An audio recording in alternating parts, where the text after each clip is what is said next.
498A దుర్వినియోగాన్ని అరికట్టడంపై అత్యున్నత న్యాయస్థానం కీలక నిర్ణయం తీసుకుంది. హడావిడి అరెస్టులు వద్దంటూ మార్గదర్శకాలు జారీ చేసింది.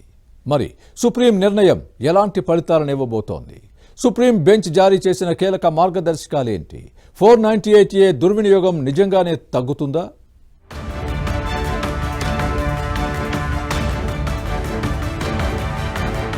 ఇటీవల కాలంలో దేశంలో వరకట్న వేధింపుల కేసులు గణనీయంగా పెరుగుతున్నాయి. సిల్లీ రీజన్స్ తో డివోర్స్ కావాలంటూ కోర్టు మెట్లు ఎక్కేవారు కొందరైతే వరకట్నం కోసం వేధిస్తున్నారంటూ భర్త, అత్తమామలు, ఇతర బంధువులపై 498A కేసులు వేసేవాళ్లు ఎక్కువ అవుతున్నారు. కొన్ని సందర్భాల్లో ఇవి తప్పుడు కేసులని న్యాయస్థానాల్లో తేలడం, పిటిషనర్లకు హెచ్చరికలు, జరిమానాలు విధించడం జరుగుతున్నాయి. దీంతో దేశ సర్వోన్నత న్యాయస్థానం సైతం 498A దుర్వినియోగం అవుతోందని అరికట్టేందుకు చర్యలు తీసుకోవాలని పలు సందర్భాల్లో వ్యాఖ్యానించింది కూడా. ఈ క్రమంలోనే 498A కేసుల్లో హడావుడి అరెస్టులు వద్దు అంటూ మంగళవారం chief justice B R Gavai, justice A G మసీహలతో కూడిన బెంచ్ కొన్ని కీలకమైన మార్గదర్శకాలను జారీ చేసింది.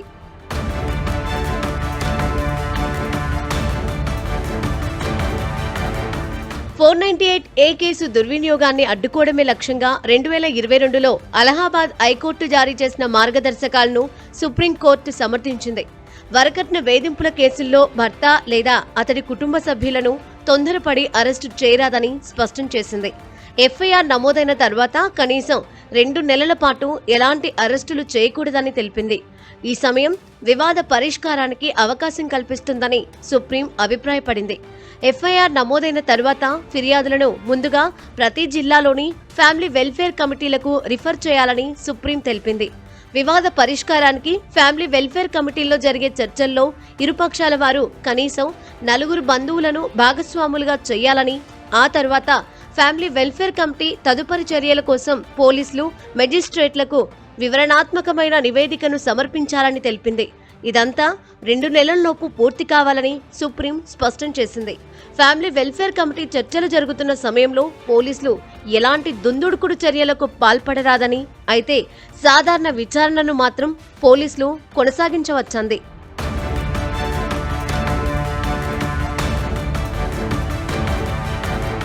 గతేడాది భార్య వేధింపులు తట్టుకోలేక ఆత్మహత్య చేసుకున్న బెంగళూరు టెక్కీ అతుల్ వ్యవహారంతో దేశవ్యాప్తంగా కొత్త చర్చ తెరమీదకు వచ్చింది. మహిళలు మాత్రమే బాధితులు అన్నట్లుగా ఉన్న చట్టాలను ప్రశ్నిస్తోంది. చట్టాల విషయంలో తమకు ఉన్న స్వేచ్ఛను దుర్వినియోగం చేస్తూ మగవాళ్లను వేధిస్తున్న వారికి ఎలాంటి శిక్షలు లేవా అన్న ప్రశ్నలు ఊపందుకున్నాయి.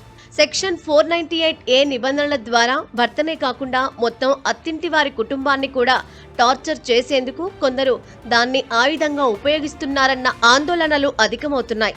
ఈ చట్టాన్ని దుర్వినియోగం చేయడం ద్వారా కొందరు భర్తలు, వారి కుటుంబం మానసిక క్షోభ, ఆర్థిక ఒత్తిడిని ఎదుర్కొంటున్నారన్న ఆందోళనలు వ్యక్తమవుతున్నాయి. ఇలాంటి ఘటనల్లో కొన్ని విషాదాంతాలుగా ముగియడం కలకలం రేపుతోంది. వరకట్న వేధింపులకు సంబంధించిన కొన్ని వాస్తవ ఘటనలు ఉన్నప్పటికీ ఆర్థికంగా సమస్యలను పరిష్కరించాలని, భర్త, అతడి కుటుంబాలను వేధింపులకు గురి చేయాలనే ఉద్దేశంతో భారీగా కేసులు నమోదవుతున్నాయన్న అభిప్రాయాలు వ్యక్తమవుతున్నాయి. ఈ క్రమంలోనే ఇటీవలే భర్త నుంచి విడాకులు కోరిన ఒక మహిళ భరణంగా భర్త నుంచి 12 కోట్లు, ముంబైలో ఇల్లు, BMW కారు కావాలని అడగడంతో సుప్రీంకోర్టు తీవ్ర ఆగ్రహం వ్యక్తం చేసింది. మహిళ డిమాండ్లను విని సాక్షాత్తు CJI జస్టిస్ గవై ఆశ్చర్యం వ్యక్తం చేశారు.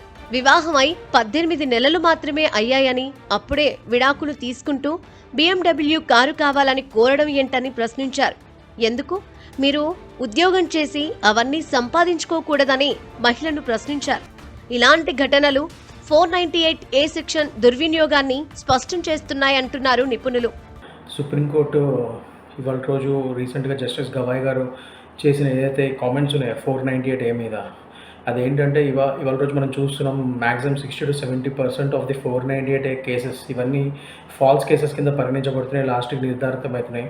సో కేవలం అంటే అందరిని అనట్లేదు, కొందరు మహిళలు వాళ్ళ యొక్క కుటుంబాలు కేవలం వాళ్ళ మొగుల్ని వాళ్ళ యొక్క ఫ్యామిలీస్ని ఇబ్బంది పెట్టడానికి, కొద్దిగా పగ ప్రతీకారాలు తీర్చుకోవడానికి కూడా, అండ్ ఆల్సో కొద్దిగా అలిమోనీ విషయాల్లో వాటిలో ఎక్స్టార్షన్ లాగా కూడా ఈ 498A అనే దాన్ని ఒక సెక్షన్ని కొద్దిగా అబ్యూస్ చేస్తున్నట్టు ఇప్పటికే అన్ని కోర్ట్స్ చాలా హై కోర్ట్స్ అండ్ ఇప్పుడు సుప్రీంకోర్టు కూడా చాలాసార్లు దీని మీద వాదనలు జరిగాయి.